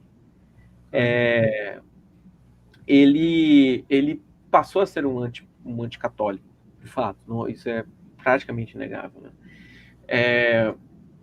E o Chuon não, nessa busca dele consolidar todas as tradições espirituais do mundo numa coisa só, tipo, realmente fazer na Terra a tradição primordial que eles enxergavam que estava no patamar superior. Ele passa a defender a questão dos mistérios crísticos, ou seja, que o cristianismo, de fato, é uma religião iniciática, porque o Guénon não defendia isso. O Guénon, numa tese que não é exclusiva dele, né, é uma tese muito antiga, ele acreditava que quando o cristianismo vira a religião do Império Romano, por necessidade, ele deixa de ser um rito iniciático exclusivista, né?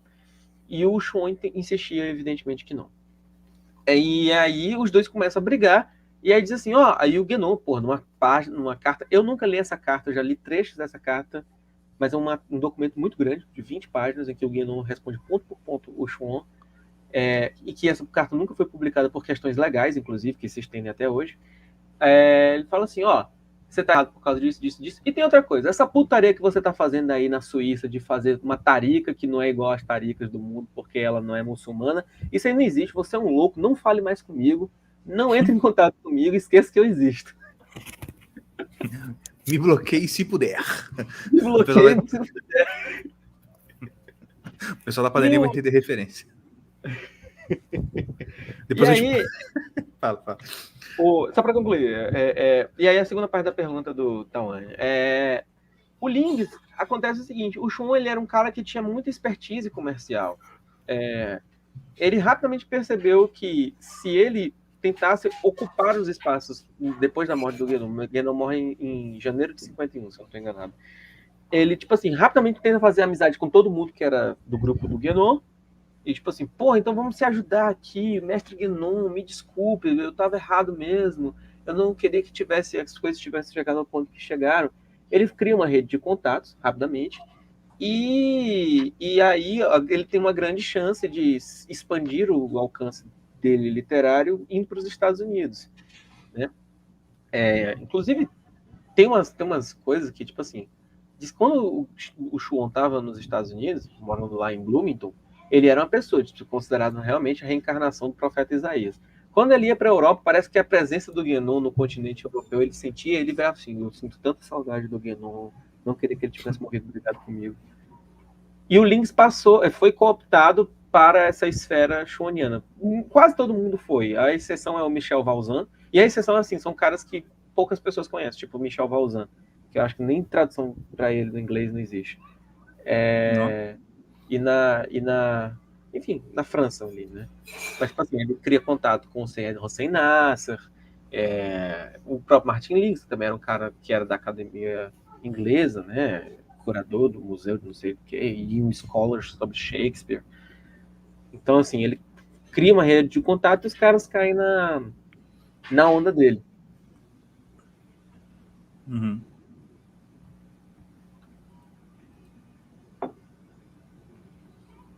Não gosta do show, cara é doido. Davi Neto aqui. Não, Davi é gente boa também, velho. Mas deixa eu falar. Mas você tava falando antes do...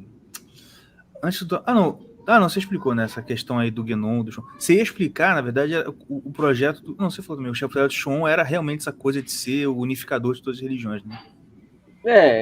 Você sente que ele... eu não gosto do Chuon, não tô dizendo que ele não deve ser lido. Tem algumas coisas interessantes que ele escreve, mas para no frigir dos ovos eu não sou... E tem alguém dos tradicionalistas que também seja sobre religião comparada? Você tem um cara que você sabe, que você indica assim, tipo, esse cara aqui, ele também fala desse assunto e, você gosta? Não, eu não gosto da abordagem perene, porque, assim, não existe uma distinção, não uma distinção oficial, mas é a distinção que eu faço entre tradicionalismo e perennialismo. Tradicionalismo é a corrente guénoniana, perennialismo é a corrente schwanniana, né, que para assim, tentar estabelecer de maneira empírica os paralelismos religiosos e as convergências religiosas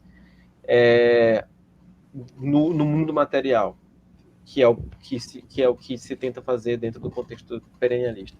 O tradicionalismo ele é uma coisa mais fria, né? Eu não gosto da abordagem perennialista ou tradicionalista de religião comparada.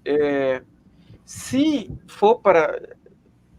Não sei, eu acho que o Whittle Perry é o caso menos pior, talvez. Aquele A Treasure of World Wisdom. Acho que é o título do... A Treasure of World Religion é o nome do livro dele. É um livro de 1000 páginas que o cara escreveu sobre religião comparada. Eu gosto, por exemplo, do Eliade, mas o Eliade normalmente ele está falando sobre o mundo asiático, né? Mas também é um autor interessante. A primeira fase da carreira dele é a mais interessante, a segunda nem tanto. Mas assim, realmente eu acho que religião comparada é um negócio que não é um forte. Até porque nessa aí eu tô com o Olavo Tardio. Eu acho que não existe religião comparada. Ortodoxamente, você não consegue conciliar. Você consegue conciliar pontos, visões, achar uma coisa compatível ali aqui, né? Tipo, olha só, isso aqui é equivalente àquela outra coisa ali, né? Exato. Por exemplo, o próprio, para mim, o Rama Kumaraswamy, filho da Nanda Kumaraswamy, numa entrevista muito interessante com um cara chamado Joaquim Albaicin, tá disponível na internet essa entrevista. Ele fala, esse negócio de religião comparada aí, o próprio Guénon meteu a cara no muro, porque ele tentava encontrar um esoterismo cristão no esoterismo islâmico, né? O análogo das Turuk, plural de Tarika, Turuk. Uma equivalência das Turuk no mundo árabe no cristianismo, e não existe. Não é a maçonaria que faz isso. Ele está errado. E ele está errado mesmo. Mas só que assim como tem esse ponto de incompatibilidade, tem muitos outros pontos. Eu acho que existem mais incompatibilidades. Agora, claro, quando existe compatibilidade, a compatibilidade é inegável. Mas eu não acho que valha a cachaça, tá entendendo? Entendi. Aqui, para provar a boa-fé com relação aos nossos ouvintes mais antigos, vou botar uma perguntinha do José. Olha que coisa bonita. Essa não, que realmente é uma coisa que dá pra gente... Acho que você pode explorar um pouquinho pra gente, né? Eu achei interessante a menção aos mistérios crísticos e sobre o cristianismo ser um caminho iniciático. Você pode dar uma palhinha sobre isso para o pessoal que não faz ideia e que... explicar um pouquinho sobre essa questão do cristianismo como um caminho iniciático, desses mistérios crísticos, né? Mistérios crísticos é um termo bonito que o Schwann usa para falar dos sacramentos iniciáticos. Basicamente é o seguinte, o Guénon acreditava que depois do concílio de Nicéia, enfim, eu não me lembro agora qual concílio que o cristianismo virou a religião oficial de Roma. Acho que foi Nicéia mesmo, porque lá para 300 e pouco, né? Acho que foi por aí mesmo. Os sacramentos, eles perderam a sua função de instituição cristológica, factual, e eles não têm mais poder iniciático, virou uma mera burocracia exotérica.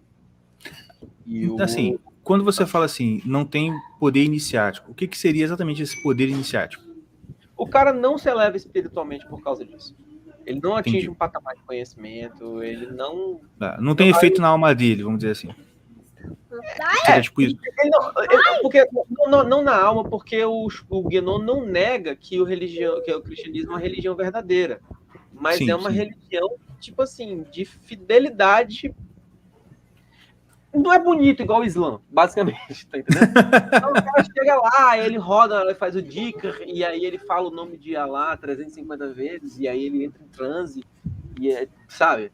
E no cristianismo o cara vai na missa, reza um texto e tal, assim, é mais um ordenador social do que um... Pô. É mais mistério, né, filho? Porque o negócio não acontece assim na sua cara. Estou sendo polêmico, desculpa, pode continuar. E o Guénon, e o Chuon diz, não se perde, não se perde de forma alguma. Ele dá lá os argumentos dele, são dois, se eu não estou enganado, são 2 artigos publicados na... E o Guénon ficou mais puto ainda, porque o Chuon resolveu escrever isso na revista dele, né, de tradicional. Né? Ele diz assim, quem deixou essa porra ser publicada? Na minha revista. E dá pra imaginar aquele francês puto xingando 1000 vezes, né, cara?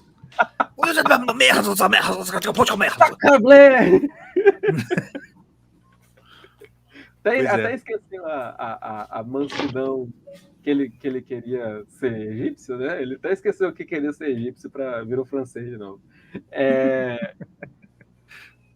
E aí, enfim. Mas agora é engraçado, porque isso aí é teimosia do Guénon. Porque o Guénon, tudo ele achava que era realização espiritual. Tipo assim, ele faz um texto assim de 5.000 palavras para falar sobre a beleza da tapeçaria islâmica, porque é quando você pisa num tapete numa mesquita, já é em si mesmo uma realização espiritual. Então, tipo assim, pisar num tapete islâmico, porra, que realização espiritual foda. E a missa? É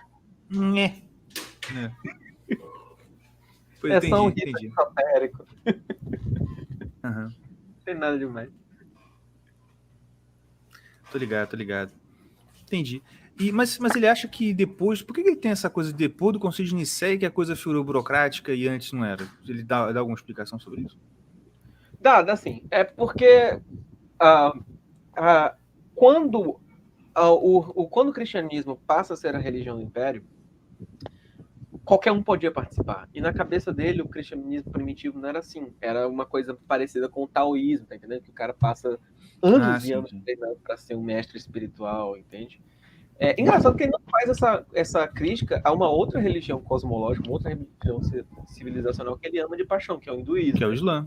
O hinduísmo, ou o Islã também. Mas mais o hinduísmo, que, tipo assim, não existe nada do mundo hindu que não seja permeado de significado religioso. Pode ser que ele achasse que, tipo assim, a vida do cara já é em si mesma religião, uma realização espiritual, porque tudo é religião. No cristianismo, por causa do Kali Yuga, existem hiatos, partes profanas e partes sagradas. Tá entendendo? Então, provavelmente, é por isso que ele tem essa implicância, mas algo que poderia ser uma contradição aparente dele. Mas, assim, no grosso da coisa, o jeito mais fácil de você entender o argumento do Guénon não é num livro do Guénon, é num livro de um guénoniano, o Luc Benoit, chamado L'Esotérisme. O esoterismo também tem tradução em português. Ele fala assim: o cristianismo é uma religião excessivamente adaptada às exigências da vida cotidiana. Uhum. O que é verdade, é uma religião muito adaptada. Tipo assim, você vê que o cara que ele tá numa tarica, ele tem que repetir 300 vezes lá ao acordar e 300 vezes antes de dormir uma oração, e aí, porra, nossas obrigações são, tipo, não comer carne na sexta e na missa domingo e dias de guarda. Uhum. Se você quiser, você pode rezar um terço diário, não é obrigação, é bom, apenas conveniente. Entendi. É mais ou menos, tipo assim, como se os caras vissem outras religiões e ficassem, e pensassem alguma coisa do tipo... Não é possível que pode ser tão... que seja tão mais simples aqui e tenha o mesmo efeito, ou tenha um efeito melhor, né? Mais ou menos igual o cara que vai confessar e aí o padre passa uma penitência muito branda, ele fica, não é possível, ele tinha que mandar eu andar no deserto, pelado, né? Cara, também tem uma vontade, isso também é uma coisa... Existe isso, que é um traço do romantismo do qual surgiu o ocultismo que depois vira o decadentismo, né? Que existe uma questão historiográfica nisso tudo, né? Eu falei da Revolução Francesa, aí se segue o romantismo francês, aí se segue a emergência do ocultismo francês, que depois vira o simbolismo decadente ali de Rimbaud, de Mallarmé. Todos esses caras se conheciam, tá entendendo? Todos esses caras...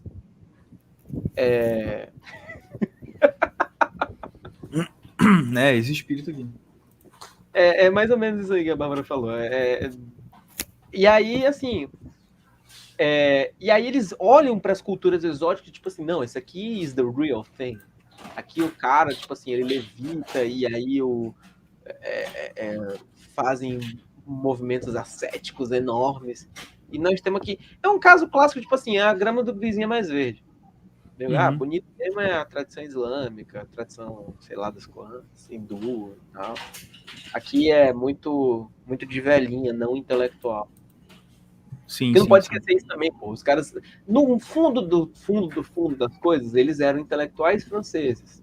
E intelectual francês... Sim, isso já explica muita coisa, né? Verdade. É igual aquele sociólogo, antropólogo que veio aqui pro Brasil, Pierre Verger, aí ele conheceu a macumba e, porra, eu sou macumbeiro e não sabia. Sacramblé, je suis macumbeiro, entendeu? Je suis maranhense. Uhum. Caraca, pior que é mesmo, cara. É por aí mesmo. Mas que também não tira o fato da genialidade dos caras do que eles escrevem. Porque, cara, não tem como. Não, eu já ia fazer essa ressalva. Pronto, até parece que eu tô fazendo, tipo assim, no final das contas, tudo muito burro. Mas... Não é isso, não. Mas assim, pô, todo mundo tem os seus Saturnos, né? Mas, cara, pô, você lê ali só uma última consideração sobre isso. Existe o Carl Schmitt, aquele filósofo político. Sim. Ele tem um texto sobre os anjos das nações, a angelologia nacional. Cada nação tem um anjo que dota aquele país, aquela região, de uma certa qualidade. A qualidade francesa ela é marcadamente sincrética. Sempre foi assim. O francês sempre foi assim. Tá entendendo?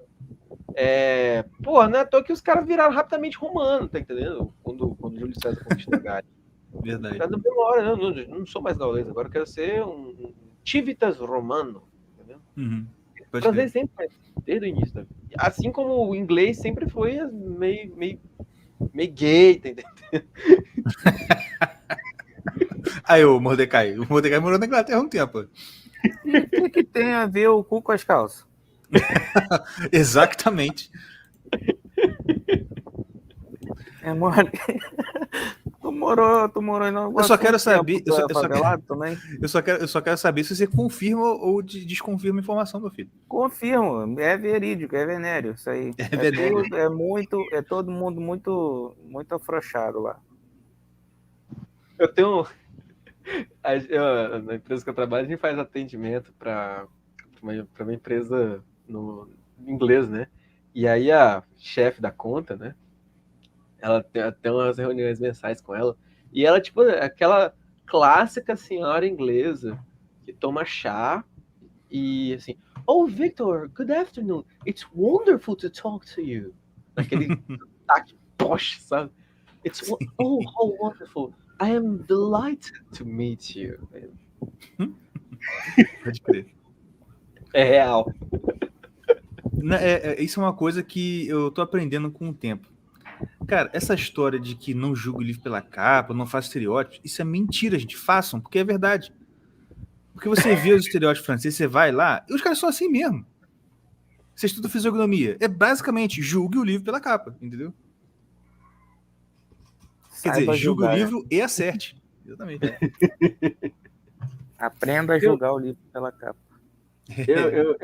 Eu conhecia um cara que ele falava assim, ó, tudo que você precisa saber sobre uma pessoa é olhar pra cara dela e ela falar 3 frases. Pô, pode crer. Julgue o livro pela faz capa. sentido. Aqui. Vou pegar uma outra pergunta aqui do Tauan pra gente encaminhar para o encerramento, pode ser? Com certeza. Uma pergunta interessante. Se o Guénon recebeu a iniciação hindu e usa a terminologia hindu para explicar as coisas, por que o Islã atrai tanto? E como ele chegou no... Eu não sei escrever. Tá. El Kabir. Bom, o Guénon não recebeu uma iniciação hindu. Ele queria receber uma... Que eu saiba, pelas biografias dele que eu li, ele não foi iniciado de maneira hindu. Porque não pode, né? Porque não existe conversão para o hinduísmo. Existe uma conversão qualificada ali, mas para você ser hindu, você precisa ser de um dos órgãos, né? Dos membros de Shiva. Ele tinha muita vontade de ir para a Índia, mas ele nunca conseguiu visto por causa dos livros que ele escreveu contra a Madame Blavatsky, contra os movimentos espiritualistas, né? Nominalmente o Erro Espírita e o Teosofismo, História de uma Pseudo-Religião, que era a religião oficial da nobreza inglesa ali nas primeiras décadas do século XX. Né? Tanto é que tem a famosa história do coronel Percy Fawcett, que teve umas sessões com a Madame Blavatsky, e aí ele descobriu a localização da cidade perdida de Z, que inclusive tem um filme, né? Fica aí a recomendação para assistir. E aí o governo inglês nunca o deu visto para ele visitar a Índia, que ainda era um protetorado inglês. Entendi. Mas ele conheceu... Existem alguns problemas sobre a biografia do Guénon, porque ele escondeu... Inclusive, uma pergunta dele se você indica alguma biografia do Guénon. Sim, tem os livros do Jean... Puta que pariu o nome do cara. Aymard. Não, desculpa. Jean-Pierre Laureant. Acho que é Jean-Pierre. Ele tem uma biografia dele chamada O Senso Oculto de René Guénon, da obra de René Guénon. Não me peça o título em francês, eu não vou... L'essence cachée de l'œuvre de René Guénon. Mas só jogar Jean-Pierre Laureant.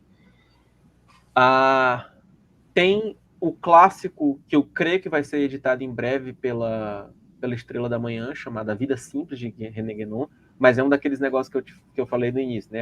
Praticamente uma geografia, mas é bom, é muito bom, tem muita coisa divertida lá dentro, como por exemplo quando o espírito do Jacques de Molay baixou numa sessão da Ordem Templária reconstituída e disse que René Guénon era o novo Jacques de Molay. Esses são os principais, o livro do Jean-Pierre Laureant e o livro do Paul Chacornat, chamado A Vida Simples de René Guénon. Tem tradução em inglês também. Se você não conseguir achar em francês, tem em inglês. Agora, como eu falei, a maioria dos caras que continuaram guénonianos, eles são franceses. E eles não são muito conhecidos. Então, é obrigação, se você quiser compreender mais sobre Guénon e sobre uma parte importante da história do tradicionalismo, aprender francês. Porque a maioria do material está em francês ou em italiano. Existe uma barreira linguística que é um pouco incômoda. E não por acaso, por isso que eu falei que o Chuang, gênio comercial, porque na primeira oportunidade que o cara teve para ir para os Estados Unidos, ele foi. E tipo assim, conheceu um ricaço fundou uma editora para ele, os caras traduziram os livros dele, e é bem mais acessível o Chuang do que Guénon até hoje. Entendi. Tinha uma outra coisa que eu queria falar sobre isso, que está aqui nas perguntas do chat. Não, era a pergunta da biografia, que foi essa que eu acabei de responder. Entendi. Perfeito. Rapaz, muito obrigado pela sua participação. Pode falar. Tem para um? É o do Tawan também. Se há alguma influência notável do Guénon sim. Entre os teólogos católicos. Não tem. Não que eu saiba. Eu sei que ele é lido na França. O Mosteiro de Avrillé tem uma seção da enorme biblioteca deles que é inteiramente dedicada... É um mosteiro beneditino, que é inteiramente dedicado a Guénon. Guénon não é um nome impopular na França, especialmente na França. É um autor que é publicado pela Gallimard, né? Gallimard, que é a editora Record deles. Né? Então, ele é um cara obscuro no Brasil, especialmente por causa daquilo que a gente falou lá atrás, que é uma enorme... que é enorme demonização, mistificação do nome dele. Mas ele é um cara que em qualquer biblioteca, qualquer livraria, você compra os livros dele, tá tudo editado. E só que eu acho que na França ele é considerado mais uma figura pitoresca do que um intelectual, assim, cuja obra é estudada como um teórico, sabe? Entendi. Entende? Mas Enfim, mas influência não. Outra coisa, quando o Guénon brigou com o Marritão tentou colocar o nome do Guénon no Index Libro Proibitório e não deu certo. Então, essa influência aqui. Ó, interessante. Pois é. Interessante. E daqui pra frente, quem sabe, né? Mas é isso aí. Vitor, muito obrigado pela sua participação. Foi uma aula muito boa, apesar de o José não ter gostado muito.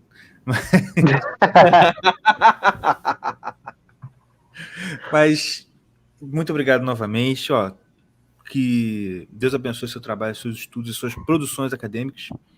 Que você alcance aí bastante pessoas e o mundo todo aí com que você escreve. E continua fazendo esse bom trabalho. Quem não conhece, segue o Vitor no YouTube, ó, no Instagram, no Twitter, assina a newsletter dele, enfim. Vai porque o menino é muito bom, E você tem algumas considerações finais aí? Não, mais uma vez agradecer por vocês pelo convite, foi muito divertido, apesar do José não ter gostado. Creio que vocês perderam um ouvinte antigo, né? Pois é. Agradecer o pessoal que participou do chat, que assistiu, todas as perguntas muito interessantes. E, mais uma vez, enfatizar, por favor, sigam no Instagram, @VictorFBruno, sigam no Twitter, @selflessself, sigam no Telegram, Victor Bruno, Tradicionalismo, Filosofia e Simbolismo, só jogar na caixa de busca. E, enfim, não tenho medo de... Cara, eu gosto de repetir isso sempre, porque tem muita mistificação sobre esse negócio de leitura. Cara, você quer ler o negócio, você quer compreender um autor, você sente a necessidade interior de compreender essa pessoa, cara, leia, vá atrás e leia o livro. Não precisa ficar com medo, porque como é que se diz, né? O Olavo gostava de repetir, né? A palavra cão não morde. E, assim, nenhum autor vai destruir a sua psique através do livro, tá entendendo? Nem ele faz. A não ser que você já seja um doidinho. A não ser que você já seja um doidinho, mas aí o problema não é no livro, você que tá... Exatamente, o problema não é no livro, exatamente. Certo? É igual então, um dia, minha esposa um dia falou assim, mas você não tem medo de que um cara ouça suas piadas e se mate? Eu falei, não, porque a culpa não é minha. Porque se o cara se matar por causa da piada, a culpa é dele. Entendeu? Ele vai estar lá no inferno me culpando por estar no inferno, mas eu não vou ter culpa de nada. Platão já falava isso, né? Tem uma passagem da República que ele fala, você não pode culpar o professor de pugilismo se o boxeador que ele treina mata uma pessoa com um golpe. Entendeu? É verdade, olha aí, ó. Tá vendo? Cara, o Irmãos Caverna é isso, tá vendo? Concretizou-se o desejo do professor Olavo. É Aristóteles no programa do Alborguete. É nós.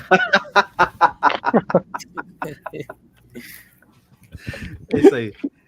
Gente, muito obrigado pela presença de todos. Um abraço e até a próxima. Quando? Eu não sei, mas na próxima semana, no próximo mês, vai ter. Falou, gente? Um abraço, fique com Deus e até a próxima. Tchau, tchau. Tchau, tchau.